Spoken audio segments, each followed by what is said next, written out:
नहीं व्यापा इस रामराज की कल्पना के साथ चलते हम आप एक लक्ष्य एक उद्देश्य कौन राजा परीक्षित का गुरु जी कथ्यतो वंश विस्तार भवतोषो में शून्यो राज्ञान चोभय वंशानां चरितम परमाद्भुतम अवतीर्य गुरुवंशे भगवान भूत भावन कृतवान ज्ञान विश्वात्मा कारणो पद विस्मृता वरदिते वज्ञा कर्म संबंधा कुतो ते हंतरम बिना राजा परीक्षित ने प्रश्न किया महाराज अवतीर्य गुरुवंश यदुवंश में भगवान का अवतार क्यों हुआ कैसे हुआ और इनके किस धराधाम पर आने का कारण क्या था जो भगवान पर विश्वास और ये कथा सूक्ष्म रूप से नहीं सुनेंगे क्या कर विस्तार हर कथा आपने घटाई बढ़ाई लेकिन महाराज जी इसमें घटे की नहीं ये बढ़े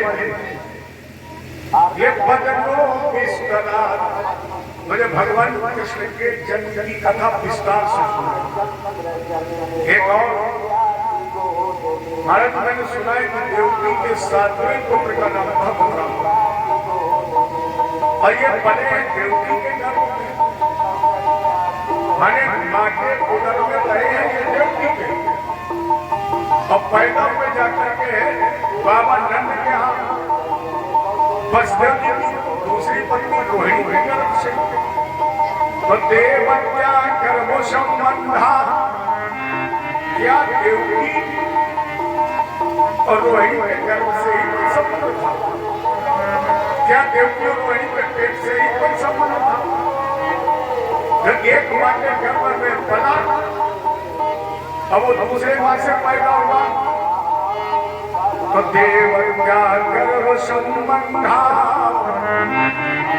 कुतो देहांतरम बिना बगैर जन्म लिए बगैर शरीर का त्याग किए एक वक्त के पेट में आने वाला दूसरे से पैदा कैसे हो गया इसमें जो रहस्य है आप उसे सुलझाइए और भगवान की कथा को विस्तार से बताइए सुखदेव जी ने कहा राजन पहले विचार करो तो परमात्मा इस पृथ्वी पर आता कब है जब एक मिनट में हम आपको सिद्ध करके बताएंगे सुनना कि जन्म में और अवतार में अंतर कितना है क्योंकि ज्यादातर जिन्हें होती भगवान का जन्म हुआ कि भगवान का अवतार हुआ जन्म और अवतार में बहुत मामूली अंतर है वही जान पाता है जिस मन को समझता है कि जन्म है कि अवतार है लेकिन उस रहस्य में प्रवेश करें इसके पहले जरा विचार करो भगवान के अवतार का हेतु क्या है राम जन्म के हेतु अनेका परम विचित्र एक तेरा राम जन्म के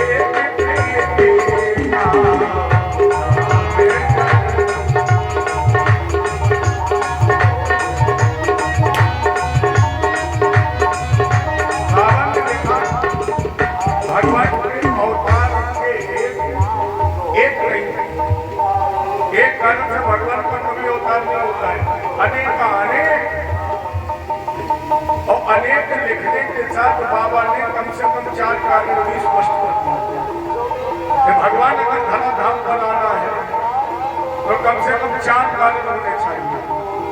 और जो पहला कारण कौन? जब जब हो धर्म के हानि बाढ़ असुर अधम अभिमानी तब तब प्रभु।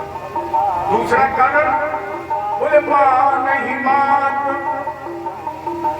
पिता नहीं देवा और साधन सन करवा वही।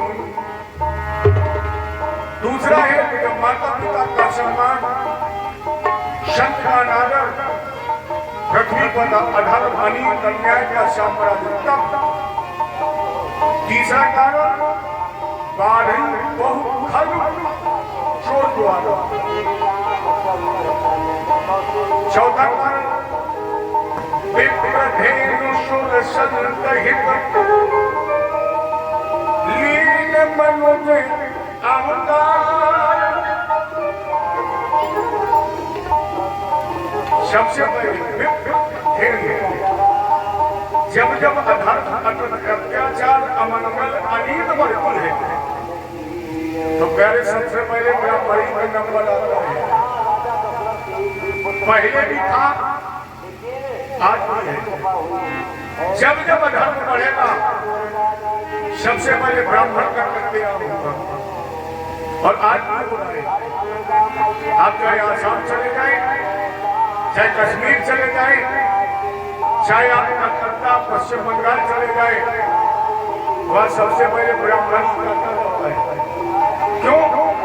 ब्राह्मण को 6 कर्म है, यज्ञ करना, यज्ञ कराना, वेद पढ़ना, वेद पढ़ाना, दान देना और दान लेना।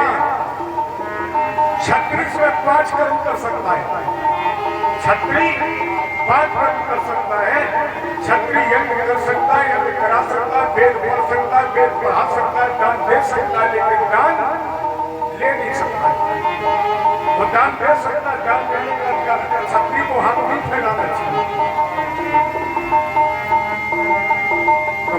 पहले ब्राह्मण, क्योंकि ब्राह्मण का रहेगा तो इस पृथ्वी पर यज्ञ होते रहेंगे और यज्ञ देवताओं का भोजन है। जब यज्ञ के माध्यम से देवताओं को भोजन मिलता रहेगा तो अनीत हानि नहीं होगी। इसके बाद में प्रधेन माने गाय, गाय पर अत्याचार होता है। और आज आप देखिए कि गाय की दुर्दशा क्या है। लेकिन तो देश में लोगों को क्या शिक्षा दी है, जहां पर लोग अपनी मां को लातों से पीटते हुए। ये देश भारत में लोग मां को 2 रोटी देने में शर्माते हैं। गाय की सेवा क्या करेंगे? लेकिन अगर गाय नहीं रहेगी देश में तो याद रखना कि देश भी नहीं रहेगा। अंग्रेजों की जिस समय सत्ता हुई तो एक अंग्रेज ने वहां ब्रिटेन में जाकर राज दरबार में कहा कि अगर भारत में ब्राह्मणों में एकता हो गया तो फिर भारत में सरकार चलाना बहुत मुश्किल काम है। ये ब्राह्मण और गाय। इसके बाद देवता और सबके बाद नंबर लगता है महात्माओं का। ये संत भगवान का रूप है। जब संत पर भी अनिल हावी होने लगते हैं तब भगवान का अवतार होता है। ये 4 कारण बाबा ने दिया है। भैया एक कारण हो जब जब प्रकृति असंतुलित होती है, जब जब प्रकृति में प्रदूषण होता है, पर्यावरण प्रदूषित हो जाता है, तब तब भी भगवान का अवतार होता है। और अगर आप कन्हैया का इतिहास पढ़ेंगे तो भगवान ने प्रकृति को भी संतुलित किया है। क्योंकि प्रकृति में तत्व कितने हैं? 5। प्रकृति में 5 ही चीजें, छिद्र जल पावन गगन समीरा और पंचर चित्र। इस शरीर में भी 5 तत्व, उसी तरह जल, वायु, आकाश, अग्नि, ये 5 तत्व है। इन 5 तत्वों को भी भगवान ने सिद्ध किया है।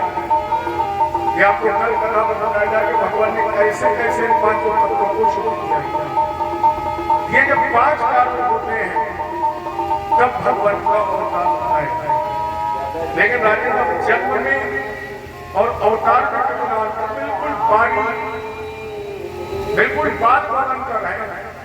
जन्म और अवतार का उदाहरण स्वरूप एक व्यक्ति हमें अपने से कोई पूछ सकता है, वो रास्ते में मस्त गाता हुआ जा रहा, जैसे कि आजकल लोग कान में लीड लगा लेते हैं मोबाइल में। अब आपने पढ़ा होगा पेपर में कि मोबाइल के लीड में ऐसे गाना सुन रहे थे कि ट्रेन कब आ गई ऊपर से निकल गई पता ही नहीं लगा। लोग कट गए मोबाइल के हाथ में। उसी तरह एक मानव मतवाला गीत गाते हुए जा रहा था और इतना मस्ती में था कि उसे पता नहीं लगा कि सामने कुआं है और वो कुएं में गिर गया। जब कुएं में गिरा तो बड़ी जोर से चिल्लाया, मुझे बचाओ। एक व्यक्ति के कान में आवाज पड़ी तो उस कुएं में गिरे हुए व्यक्ति को बचाने के लिए वो कुएं में उतर गया। बस इतना ही अंतर है।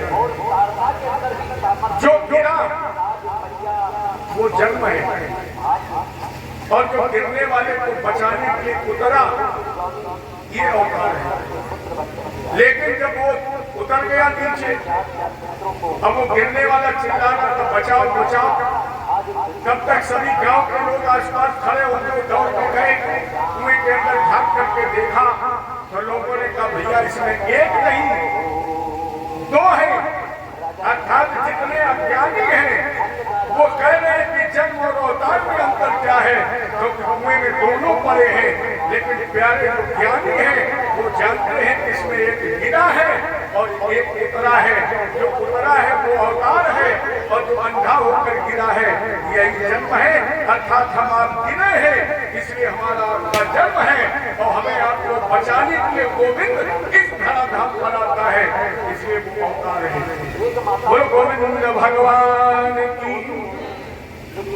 राजेंद्र भगवान का अवतार इन 5 हेतुओं से होता है।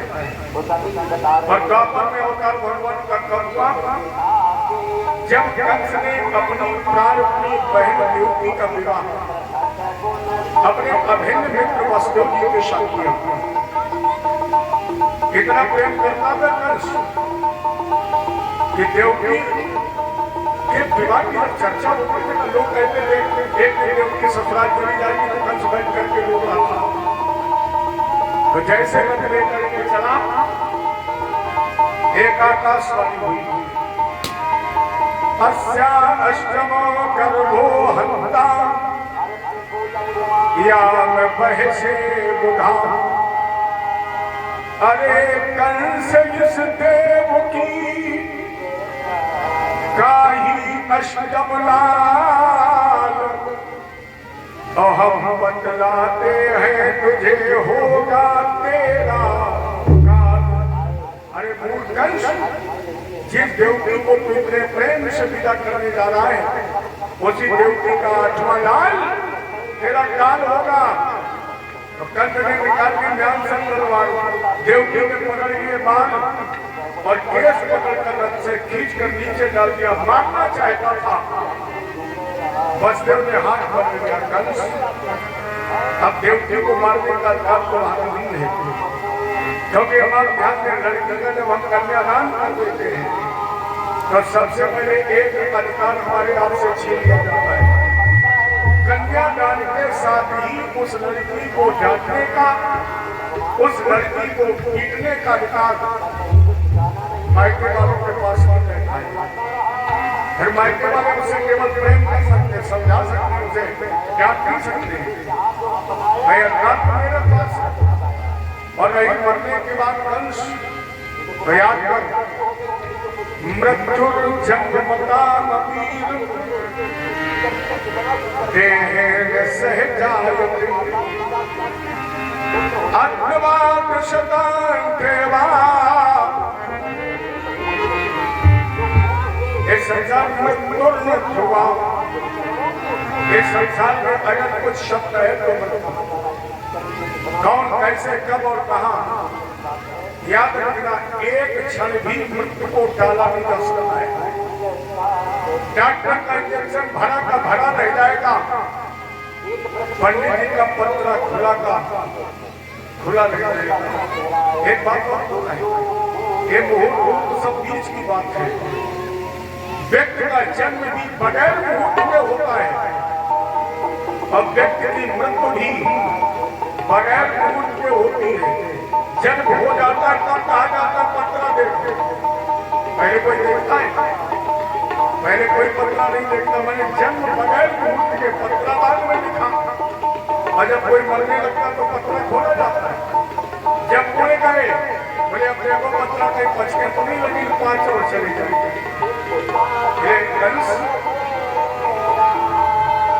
जिंदगी में हजारों जिंदगी में हजारों का मेला जुड़ा, जिंदगी में हजारों का मेला जुड़ा, हंस जब जब पूरा तब अकेला पूरा। जिंदगी में हजारों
जनपदाम वीर देहेन सह जायते अर्थवाद सम्मान देवा मृत्यु प्राणिनाम ध्रुवा। केवल ये शब्द नहीं है, ये ध्रुव शब्द है। इसे काला नहीं जा सकता, मरना पड़ेगा। परिणाम स्वरूप कंस ने देवकी और वसुदेव को नजर कैद कर दिया। नजर कैद करने के बाद एक दिन अपने पिता का दर्शन करने गया। उग्रसेन भी बैठे हुए उस समय प्रभु राम जी की पूजा कर रहे थे। देखो असुर कुल में या आसुरी प्रवृत्ति के जितने भी लोग थे वो सब राम द्रोही हैं और शिव भक्त हैं। वो सब राम द्रोही हैं क्योंकि इन्हें मर्यादा पसंद नहीं है। और शिव जी को नेक बताया जा रहा है मस्त। इनका नाम है भोले। भो का मतलब होता है। भक्त ने भगवान शंकर को बुलाया, आवाज लगाई भो। शंकर जी ने कहा ले। भक्त ने कहा इसलिए तुम्हारा नाम भोले। तो मस्त रहते हैं। लेकिन भगवान राम का पुजारी माने भगवान कृष्ण का पुजारी आपको अमीर नहीं मिलेगा और शंकर जी का पुजारी हमें गरीब नहीं मिलेगा। उदाहरण देखना, शंकर जी के पुजारी सब राजा सब धनाढ्य और राम जी के विष्णु जी के जितने पुजारी वो सब। तो ये भी बैठे राम जी की पूजा कर रहे थे। खंडन का पद पिताजी हो गए राम जी की पूजा और शंकर जी की पूजा कर। उग्रसेन जी ने समझाया बेटा शिवद्रोही ममदास कहावा असो नर मोहि सपने हो गई। शिवद्रोही भगवान शिव का बैर और हमसे प्रेम, हमसे बैर और शंकर जी से प्रेम। परिणाम जानते होते नरक नहीं कल्प भर घोर नरक में वास। क्योंकि हरि हर एक है दोनों, हरि हर एक है दोनों। न ये कम है न वो कम है। कोई अंतर क्यों बोले ये रहे थे हिमालय में। शंकर जी कहाँ रहते? हिमालय में। ये रहते हैं हिमालय में, वो रहते क्षीर सागर में। क्षमता क्या है? बराबरी क्या है? अरे ससुर घर दोनों रहते हैं, ससुर घर दोनों रहते हैं। न ये कम है न वो कम है। और समानता क्या है? ये पीते भाग का प्याला, वो पीते प्रेम का प्याला। नशे में दोनों रहते हैं, नशे में दोनों रहते हैं। न ये कम है न वो कम है। हरि हर एक है दोनों। दोनों में अंतर क्या है? कंदने का राजा को भेद रहित नहीं होना चाहिए। राजा का भेद रहित हो जाएगा तो न्याय नहीं कर पाएगा और चोरी मांगना में अंतर ही नहीं समझेगा। ये पिताजी बताइए मुकुट को हमें पहनाओगे कि हम पहने? उग्रसेन जी ने कहा बेटा को पहनो, इससे अच्छा है कि तुम्हें पहना ही दे। उग्रसेन ने राजमुकुट कंस के सर पर रख दिया। कंस ने पिता को भी कारागृह में डाल दिया। मैंने रामायण के चौपाई प्रमाणित हो गई। मातृ बाप पिता नहीं देवा साधु सद कर्मावई सेवा जिनके यह आचरण भवानी और तिल जातो निश्चल सब। अरे असुरों की कई बिरादरी अलग पैदा थोड़ी होती है, वो हमारे आपके बीच में होते हैं। अच्छा बताइए इतने लोग यहाँ बैठे, मेरा किसी विशेष धर्म से विशेष पार्टी से कोई मतलब नहीं है। लेकिन आप लोग बताइए आज तक जन्म से कोई मुसलमान पैदा हुआ है? मुसलमान पैदा होता है, पंजाबी पैदा होता है। जितने भी लोग पैदा होते हैं वो सब हमारे सनातन धर्म तो सनातन धर्म के रूप में हिंदू के रूप में जन्म लेते हैं और हिंदू के रूप में जन्म लेने के बाद उसे कोई मुसलमान बनाया जाता है, कोई बौद्ध बनाया जाता है, कोई ईसाई बनाया जाता है। लेकिन प्यारे, आज जितनी कमियां अपने हिंदू धर्म में है उतनी किसी धर्म में नहीं है। आज हमारे हिंदू धर्म का पतन क्यों हो रहा है? क्योंकि हम आपस में लड़ रहे हैं, जातियों में लड़ाया जा रहा है, धार्मिक अनुष्ठानों में व्यवधान किया जा रहा है। लेकिन एक बात बताना, ये जितने भी आज धार्मिक लोग बनाए जाते हैं वो धर्म के प्रति कट्टर हैं। हिंदुओं को छोड़कर हर व्यक्ति अपने धर्म में कट्टर है। जो बौद्ध धर्म स्वीकार करता है उसे सर उड़ाने में शर्म नहीं लगती भैया। जो बौद्ध धर्म स्वीकार कर लेता है उसे सर उड़ाने में शर्म नहीं लगती है। हिंदुओं में अपने माता पिता के गौभार में भी बाल भगवानी में शर्म लगती है।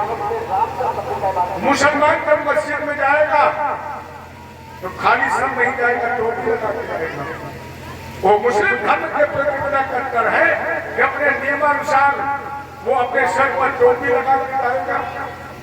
और आज हिंदू धर्म में पंडित के घर में जन्म लिया और चोटी रखाने में भी शर्म लगाएगी, कैसा ब्राह्मण है। हम सभी लोगों से कहना चाहते हैं, अगर आपका जन्म हिंदू धर्म में हुआ है, अगर आप हिंदू हैं, अगर आप सनातनी हैं, तो जैसे अन्य धर्म के लोग अपने धर्म के प्रति कट्टर हैं, प्यारे उसी तरह तुम भी धर्म के प्रति कट्टर बन जाओ। चोटी रखाने में शर्म मत करो। अगर तुम्हारे मस्तक पर चंदन नहीं है तो तुम कैसे हिंदू? अगर तुम्हारे सर पर चोटी नहीं है, मस्तक पर तुम्हारे चंदन नहीं है, पूजा में सर नहीं ढका है, अगर ब्राह्मण और ठाकुर बनिया के वंशस्थल पर जनेऊ शोभा नहीं पा रहा है, वो त्रिकाल संध्या में करे तो कम से कम एक बार को बैठकर 5 मिनट पूजा करें। अगर ये सारे तुम्हारे अंदर लक्षण नहीं है तो फिर तुमसे तो अच्छे विधर्मी है कि कम से कम जिन्होंने अपना धर्म स्वीकार किया है अपने धर्म के प्रति कट्टर है। ये माताओं से, बहनों से, भाइयों सभी निवेदन करते हैं कि अगर आप चोटी नहीं रखाएंगे तो चोटी रखा लीजिए, अगर नहीं रखी है तो फिर में मुसलमान में अंतर क्या है। माताओं से निवेदन है, जितनी सौभाग्यवती माताएं हैं वो अपने मांग में सिंदूर लाल ही भरे। हरे पीले का फैशन छोड़ दीजिए, लाल सिंदूर, लाल मस्तक पर बिंदी होनी चाहिए क्योंकि इसके अंदर आकर्षण है। आप लोग कहेंगे ऐसा क्यों? इसके आपने देखा होगा जैसे संत लोग है वो अधिकार जो भगवा वस्त्र पहनते, अधिकार भगवा पहनते, लाल कलर का प्रयोग करते हैं। जानते क्यों? लाल रंग में होता है आकर्षण, माने आपके चित्त को खींचता है अपनी तरफ। तो माताएं जब श्रृंगार करते हैं, गौर करिए, माताओं के शरीर के जितने भी श्रृंगार हैं उसमें 90% रंग लाल ही है, अधिकांश रंग लाल है, पैर से लेकर सर तक। क्यों? जब आप लाल रंग का प्रयोग करती हैं तो आपके पति का चित्त आपकी तरफ आकर्षित होता है, उस पति का कभी कदम बैठ ही नहीं सकता है। और जब से आपने हरा, पीला, लाल की जगह प्रयोग किया है, रामायण मालिक है कोई परिवार सक्षम सुव्यवस्थित रूप से चल रहा हूँ। जबकि अपने हिंदू धर्म में तलाक के लिए कोई जगह ही नहीं, कोई शब्द ही नहीं देख सकने में है। मुस्लिमों में तलाक है, अंग्रेजों में डिवोर्स है, लेकिन हिंदू अगर अपना 7 भावों में बन गया तो उसके लिए तलाक शब्द कहीं है ही नहीं। लेकिन अब जब दूसरे धर्मों के अनुसार हरे, पीले, काले रंग अपना लिया, अच्छा तो बुजुर्ग माताएं बैठी हैं, ईमानदारी से बताना, पहले माताएं कितनी लंबी मांग भरती थी, बड़ी लंबी मांग भरती थी। क्यों? हमारे साथ कहते हैं नारी की जितनी लंबी मांग होगी उसके पति की उतनी ही लंबी उम्र होगी। जितनी लंबी मांग होगी उसके पति की उतनी ही उम्र होगी। अब तो मांग जहाँ से शुरू होगी वही खत्म हो जाती है। अब मांग की पोजीशन क्या, जहाँ से शुरू वही खत्म। तो रामी मांगी का फतेहपुर के बाद वापसी है।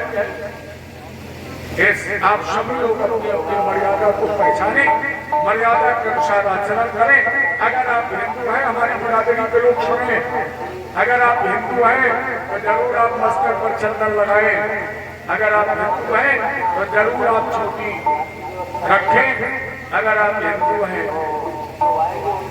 प्रमाण को धोती और कुर्ता का है, नहीं धोती कुर्ता है, कम से कम मर्यादा रहे, खड़े खड़े वाला काम बहुत करें।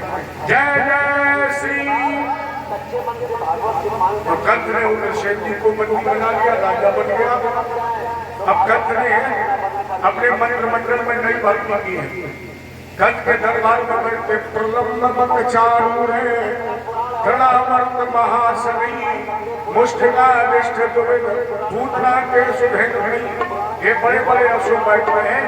इन्हीं के मध्य में देवकी ने प्रथम पुत्र पैदा किया, जिसका नाम है कीर्तिमान। कीर्तिमान का प्रथम कंसाया हुई।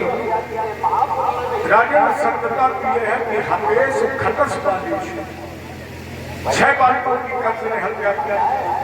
7वें के रूप में स्वयं शेष लिया है, लेकिन भगवान ने योग माया को बुलाया और एक आशीर्वाद दिया कि तुम देवकी के गर्भ का दर्शन करके रोहिणी के गर्भ में पहुंचा दो। अगर ये रोहिणी के गर्भ में पहुंचा दोगी तो आने वाले समय में नाम ध्यान कुर्वन्ति स्थानान चंद्रा भूमि दुर्गे भद्रकाली में विजया वैष्णवी दचा कुमुदा चंडिका कृष्णा माधवी कर्ण के निचान माया नारायणी शानी शारदे अम्ब के निचान। आने वाले समय में लोग तुम्हारी पूजा करेंगे, दुर्गा काली विजया वैष्णवी, इन नामों से तुम्हारी पूजा होगी। ये जो हम आप नवरात्र मनाते हैं, नव दुर्गा के रूप में हम इनकी पूजा करते हैं, इन्हें भगवान का वरदान है। ये नव दुर्गा 4 होती है, साल में 4, जिसमें 2 प्रकट है और अप्रकट है। प्रकट में ये तो नव दुर्गा, ये प्रथम व्रत का प्रारंभ हमेशा इसी नव दुर्गा से करना चाहिए। अब व्रत का पारायण हमेशा चैत्र नव दुर्गा से करना चाहिए। 2 गुण है उसमें, एक आषाढ़ में और एक माघ के महीने में। इनमें अधिकांश तांत्रिक लोग पूजा करते हैं माता जी। ये 2 व्रत हमारे आपके लिए नव दुर्गा जो प्रकट है, वो हमारे आपके लिए है। तो योग माया ने देवकी के साथ में दर्शन किया, रोहिणी के गर्भ में पहुंचा दिया। जब भादों का महीना कृष्ण पक्ष, जिसे हमारे माते हलछत के रूप में मनाती है, इसी दिन बलराम भैया का जन्म हुआ। बलराम भैया की देवकी और बलदेव के हाथों में अपनियां, पैरों में गलियां, 7 दरवाजों पर पहले से ठीक धूना पहरा। एक क्षण की कंस के पास खबर है। धीरे धीरे वो पावन बोली 9 महीने के बाद जब समय आया तो अदर्शन में गुणों बेता काल परम शोभन। भैया देवकी के सामने सबसे पहले पावन सुशोभित समय प्रकट हुए और समय के साथ देव क्या देव रूपया सर्व विष्णु कुहास। जगन कृष्ण पक्ष की अष्टमी भादों दिन बुधवार नक्षत्र रोहिणी के समय चतुर्भुजी अवतार। जब कृष्ण भगवान की भादों का महीना है, कृष्ण पक्ष अष्टमी तिथि दिन बुधवार रोहिणी नक्षत्र जैसे प्रकट हुआ, देवकी ने प्रश्न किया, प्रभु आप कौन है? भगवान उत्तर देते इसके पहले चारों तरफ से आवाज आई, भैया दिल से पूछ रही है कौन है? अरे करने भक्तों का कल्याण। भैया अरे करने भक्तों का कल्याण आए भारत में भगवान। करने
आज तुम्हें पावन बनाने को स्वयं भगवान आए हैं।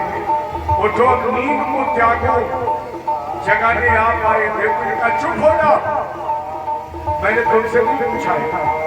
फिर बोलेंगे जो मंद मंद मुस्कुरा के चतुर्भुजी रूप में, मैं इनसे जानना चाहती हूँ आप कौन है। भगवान फिर मुस्कुराए, बोले भैया आपने मुझे पहचाना नहीं, मैं कौन हूँ? इस कृष्ण पक्ष में जन्म लेने वाला कृष्ण। देवकी ने कहा मैंने कहा नहीं पूछा तुम कृष्ण पक्ष में आए भादों में आए। मैंने ये पूछा कि तुम वेद कौन हो? भगवान ने कहा भैया मैं तुम्हारा आत्मा लाल हूं। और जैसे कहा आत्मा लाल, यशोदा जी ने कहा इस रूप में चार चार हाथ हैं, पीठा पर तत्पर है, कोई मानेगा कि तुम मेरे बेटे हो?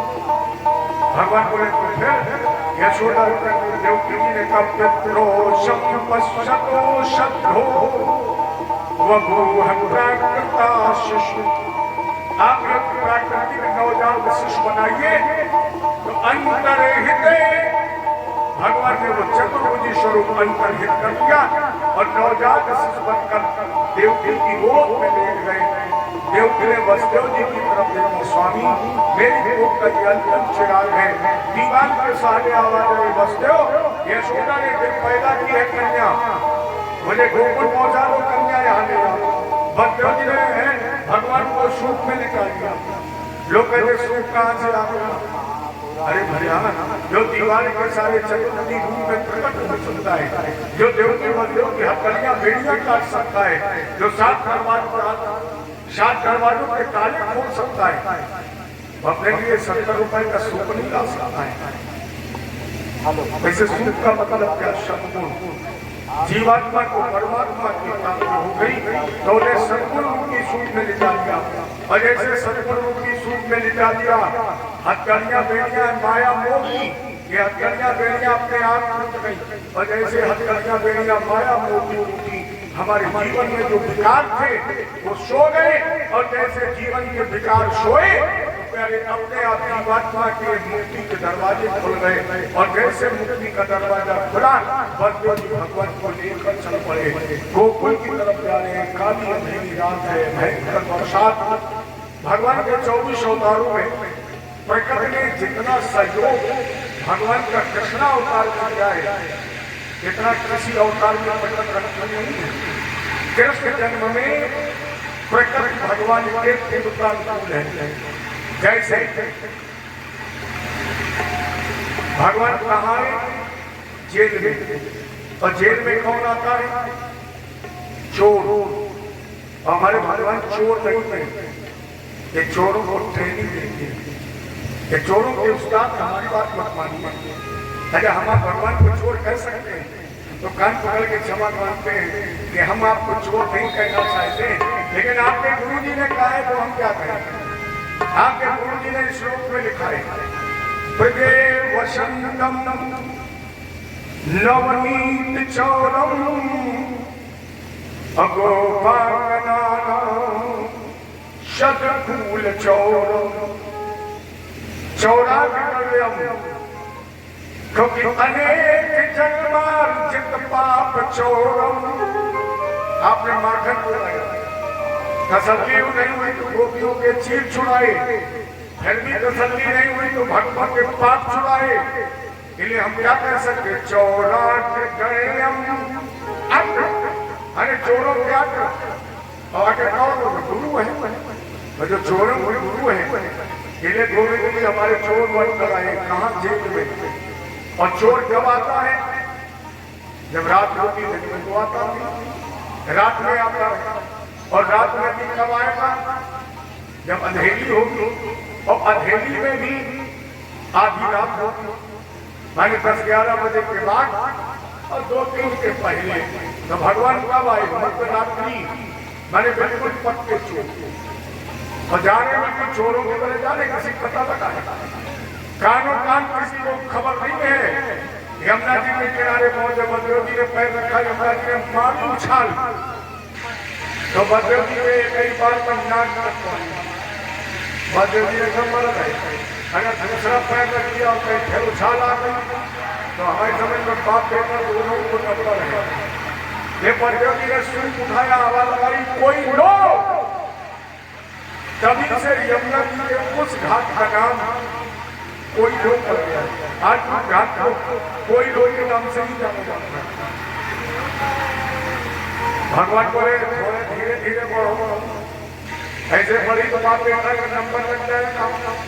यमुना जी ने कहा पैर दे दीजिए, हो जाएगा स्पर्श कराइए। तो गंगा जी की टिकली पैर से परिक्रमा नहीं जाता, और आप एक बीच से निकल जाए। तो भगवान ने धीरे से पैर लंबा किया, लेकिन लटकाया कहाँ?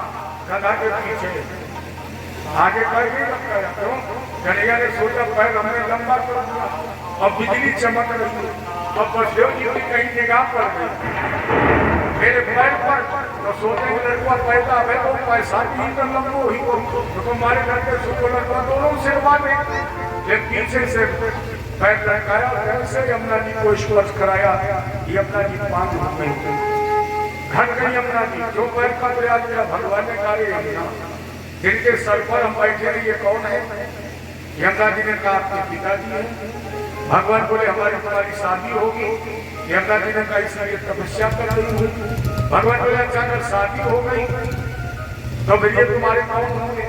यमुना जी ने कहा ससुर।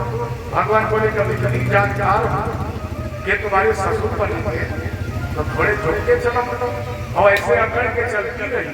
और पिताजी ने कह दिया हम विवाह नहीं करेंगे, विद्या बहुत अकड़ाई है, तो शादी कैंसिल। यमुना जी ने कहा रुक जाइए गोविंद, झुकने से पहले निवेदन है।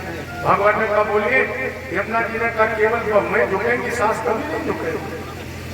अरे कम से कम ये पक्षपात है कि सतयुग त्रेता द्वापर समय में झुक रही है सास का नंबर। भगवान बोले 125 साल रुक जाओ, हम जब चले जाए तो फिर सासें नहीं बहुएं टकरेंगी। तो जितनी सासें बैठी निवेदन है उनसे अकड़ना बंद कर दो, घर में जाके इस्तीफा दे दो और 4 दे दो बहू को। मेरी बात मत मानिए, आज लगभग हर घर में सास के करने का काम खत्म। एक मीडिया बोली एक बात बताओ, ये सास बहू का मतलब क्या है? अरे माता बेटी ठीक है तो बहू आ गई वो भी बेटी हो जाए, तो वो माँ बेटी क्यों नहीं? सास बहू का मतलब क्या है? ये सास क्यों कहीं गई और लड़की जो आ जाए बहू क्यों कहीं गई? जब एक प्रश्न है ना, सास का मतलब है जो शादी के बाद बहू को ना देने के सास बहू घर में आ जाए और सास बहू को ना देने के सास वो असली सास। और बहू जानते हो, बहू का मतलब है जो सास के गले में लग के पिए लहू, लहू माने खून, वही असली बहू है। जो सास के गले में लग के पी जाए लहू और प्यारे, वही असली बहू। आज जितनी बहुएं हैं, आज हर बहू देखो अखबार पढ़ाती है, आज भी सीता है, आज भी राम है, क्योंकि सीता और राम जिस दिन नहीं होंगे वो दिन ये धरा नहीं रहेगी। जिस दिन इस भारत में पति धर्म की शक्ति नहीं होगी, जिस दिन इस भारत में पुरुष का पुरुषार्थ नहीं होगा, उस दिन ये धरा नहीं होगी। तो ये नहीं कहा जा सकता कि हर जगह केवल रावण ही है, थोड़ा ऊपर नीचे पलटा हो गया है। आज अधिकांश बहुएं तिरंगा झंडा लेके अपने सास ससुर के सामने एक गीत गाती है, झंडा ऊंचा रहे हमारा, विजयी विश्व तिरंगा प्यारा, मेरी शान न जाने पाए, सल्फास खा के जाओ भली बन जाए। और ये और कहती हम मर जाएंगे तुम्हें देख ली। अरे तुम्हें क्या देवलों बन गई जन्म में छुड़ाए और पड़ गई कहीं भक्त के चक्कर में, अब पकड़ेगा चोटी और 10-20, तब सल्फास चलेगी न बिजली का पंखा चलेगा। ये दर्शन बेश कीमती मिला है, कर लो प्यारे माता पिता की सेवा, ये जीवित भगवान है। अगर इनकी सेवा ना की तो हम वादे और दावे के साथ कहते हैं कि भगवान भी आपकी मदद नहीं कर सकते। और अगर ये माता पिता खुश हो गए तो आप भगवान को ना भी चढ़ा पाए तो भी मेरा पाप हो जाएगा। अरे माता पिता प्रभु गुरु चरण में प्रणवत बारंबार हम पर किए बड़े उपकार। मात पिता प्रभु गुरु चरण में प्रणवत बारंबार हम पर किया बड़ा उपकार। आज के बच्चे जरा सोच के विचार करें, क्या हुआ है? माता ने जो कष्ट उठाया वो ऋण कभी न जाए चुकाया। धर्मेंद्र भैया सुना हमारी बात?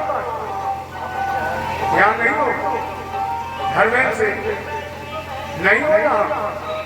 अगर हो तो सुनो तो मैं कह रहा हूँ, आप सौभाग्यशाली हैं कि आप अपने माता पिता की सेवा में लगे हैं। माता ने जो कष्ट उठाया वो ऋण कभी न जाए चुकाया। उंगली पकड़ कर चलना सिखाया और ममता की शीतल छाया। जिनकी गोदी में पलकर हम, जिनकी गोदी में पलकर हम कहलाते होशियार, हम पर किया बड़ा उपकार। मात पिता प्रभु गुरु चरण में प्रणवत बारंबार हम पर किया बड़ा उपकार। पिता ने हमको योग्य बनाया,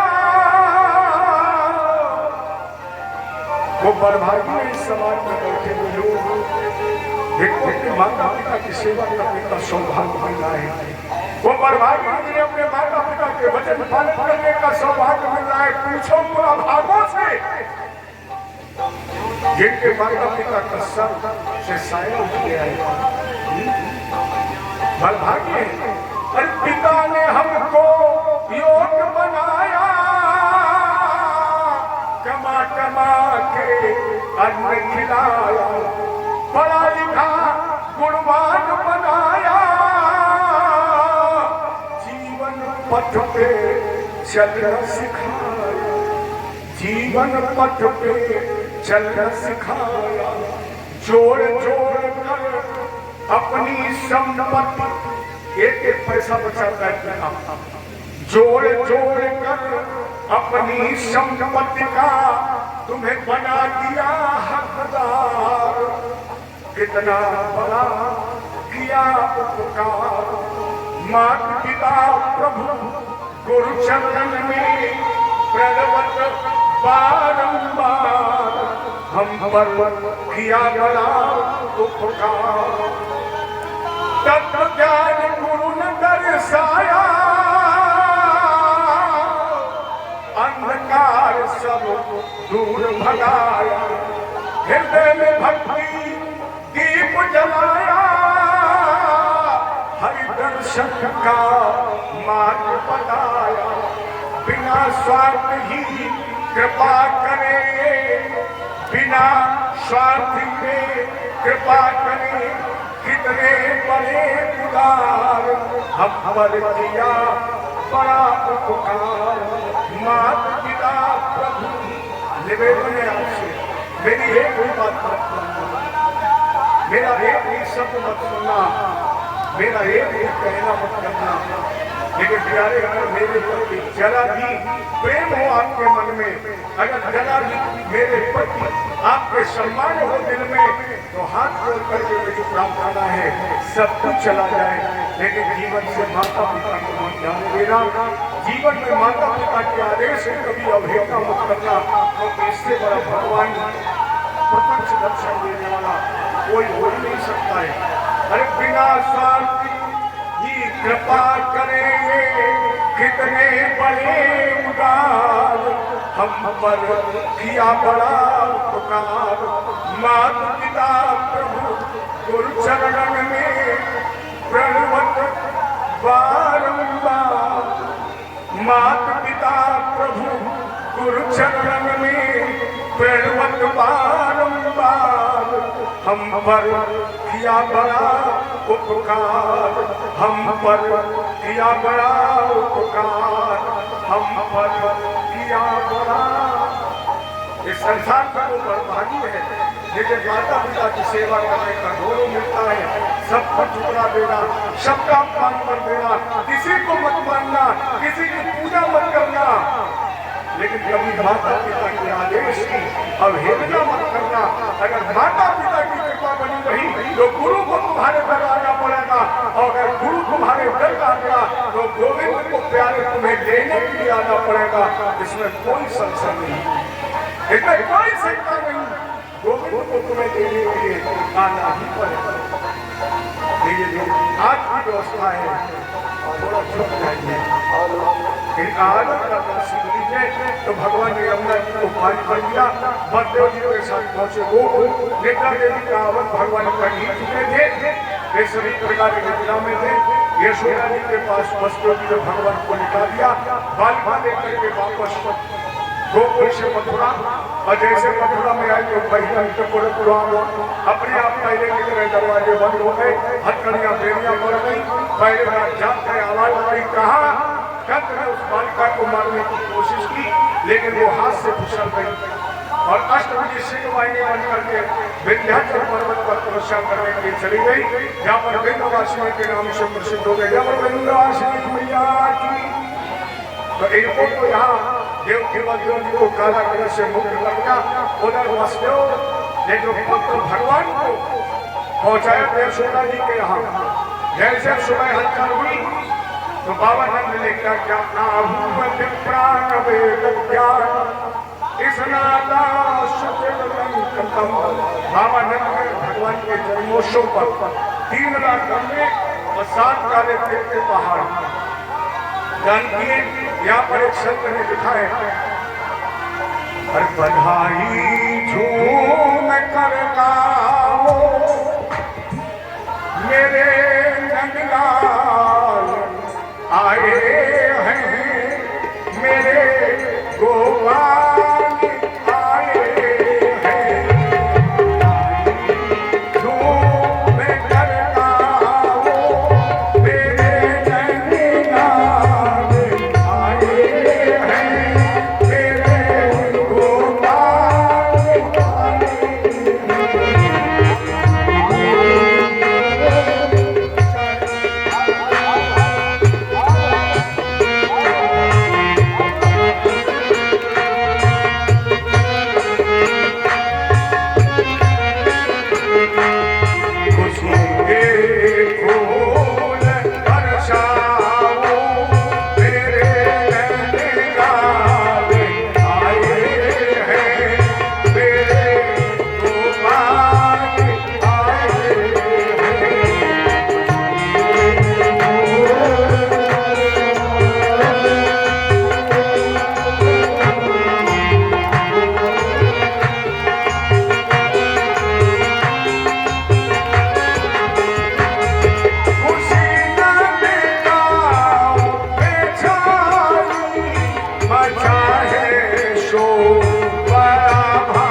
उन लोगों से पूछो जो ताली बजाना चाहते भगवान ने हाथ नहीं दिए।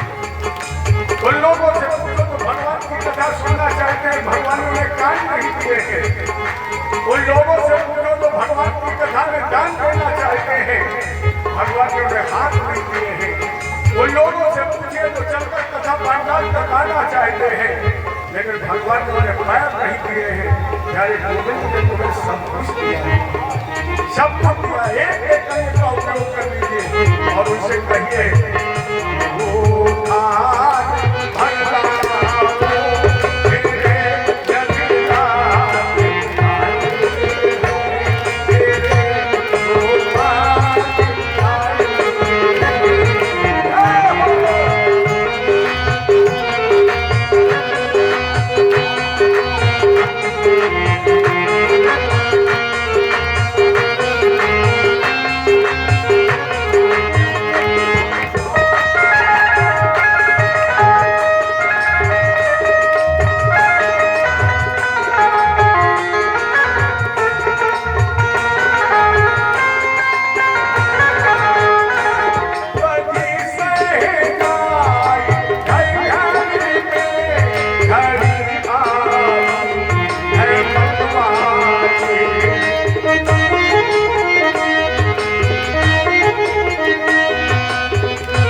बरसाओ मेरे नंदलाल आए हैं मेरे गोपाल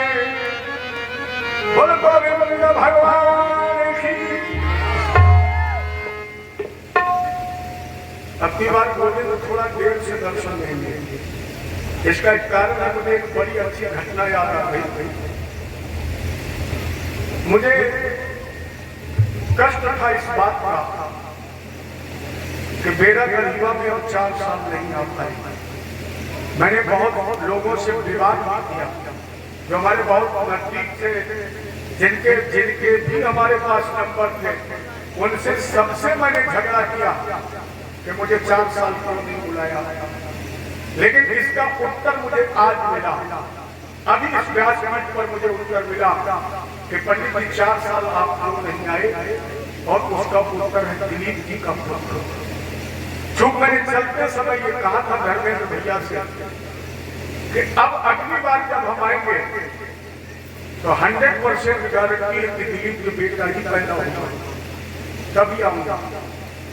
और आपको पता है लगभग 3 साल के बाद ही बेटा पैदा हुआ, मैं बीच में आ कैसे जाता।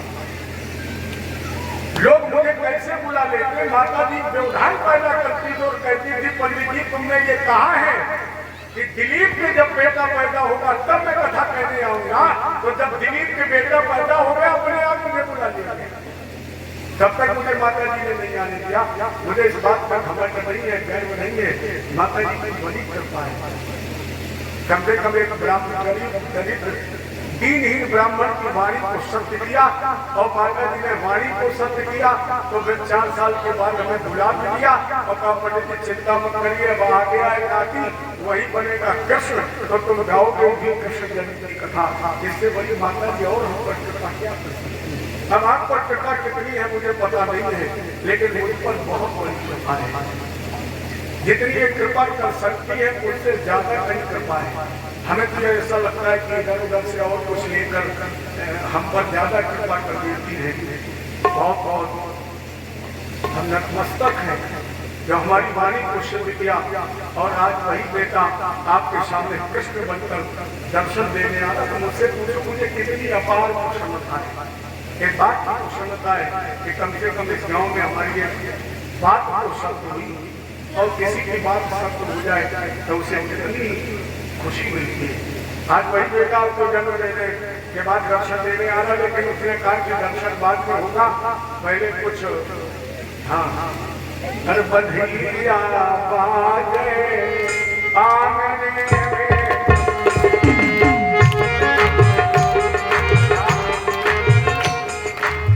एक समस्या है, ये तो ठीक है बधाई बधाई, लेकिन उस बधाई में सबसे ज्यादा नाराज कौन होता है पता है? सबसे ज्यादा कौन मचलता है? काम का धन, बड़ी धरती, नंद, काम का धन, बड़ी भजन, सबसे ज्यादा। तो सुरंगा जी को जैसे पता लगा कि यशोदा जी के, तो सबसे पहले बाबा जी को दरवाजे पर दान कर रहे, और सुनंदा जी ने क्या किया? अरे छोटी नंदी हथेली अंगना में मचल गई, छोटी नंदी हथेली अंगना में मचल गई।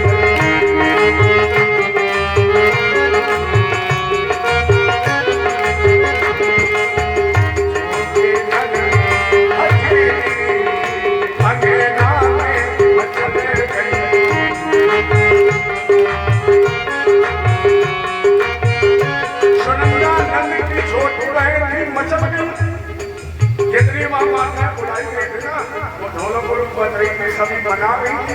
सुनंदा नहीं मानी, यशोदा जी ने कहा मान जाओ, जो चाहोगे मिलेगा। सुनंदा ने कहा नहीं। अच्छा, जब नंद नहीं मानती तो फिर कैसे बुलाया जाता है? मालूम है? नहीं मालूम। जब नंद नहीं मानती है तो भाभी कहती है कभी इनके भैया के बुलाओ, भैया मनाए। तो बाबा नंद भी आए, बुलाया यशोदा जी ने। नंद जी ने कहा नाराज क्यों हो? अरे 84-85 वर्ष की उम्र में बेटा हुआ है, जो चाहोगे मिलेगा। तुम सर्वसुदान, जैसा राजा दशरथ ने दान किया वैसे ही नंद जी ने दान किया है। दोनों ने समकक्ष, आओ जो चाहो मिलेगा। सुरेंद्र का जो चाहेंगे वो मिलेगा।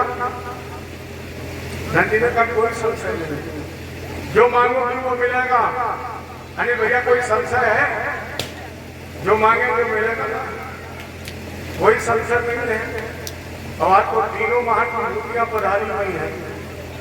हमें भय था कि कहीं ऐसा ना हो कि हमारे प्रधान जी अपसेट हो जाएंगे, तो जिसके बहुत कार्यक्रम लगे रहते हैं, लेकिन आज मौजूद है और बड़े मुश्किल में हमने पकड़ पाया है। साथ तो उनकी माता जी को पकड़ते थे, बहुत बेचारी बहुत सीधी। मुझे बड़ी मैंने कहा था प्रधान जी से कि अगर हो सके तो एक बार उनको जरूर लाइए। नहीं लाए हैं तो हम उनके बगैर दर्शन किए जाएंगे कि नहीं, अम्मा से तो मिल रही है। तो आज तीनों विभूतियां पास में है, घर में भी है। तो आज को जो मांगेंगे वो मिलेगा, मिलेगा ना।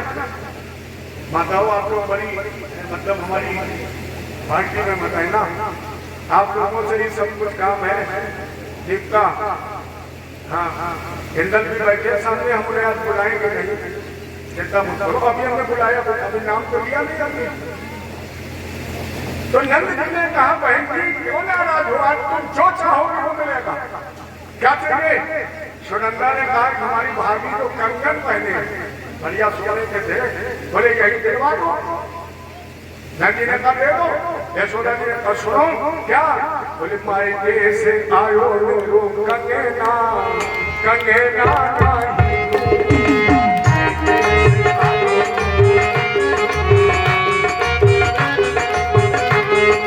मायके से आयो रो कंगना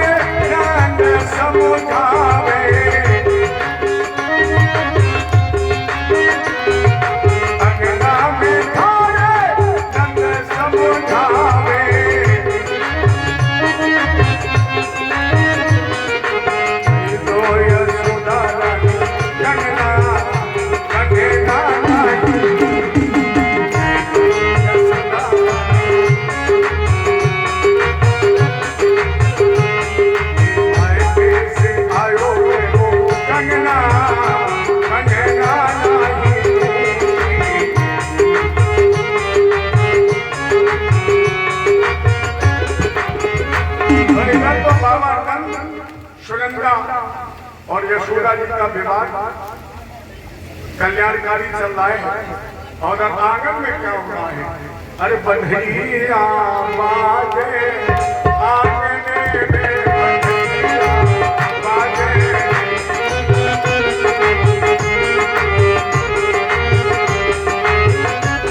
बंधैया बाजे बंधैया बाजे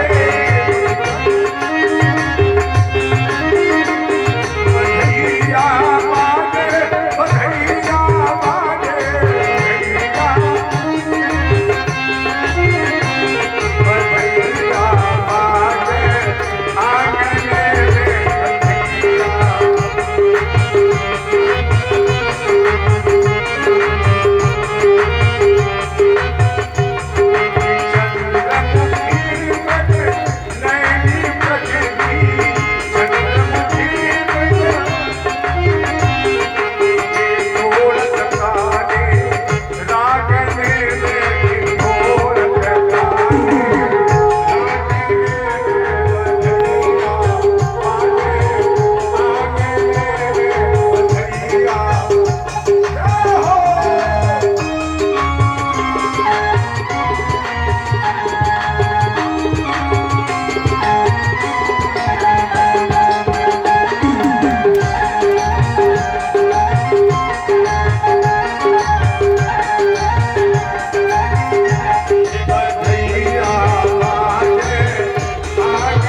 बंद कर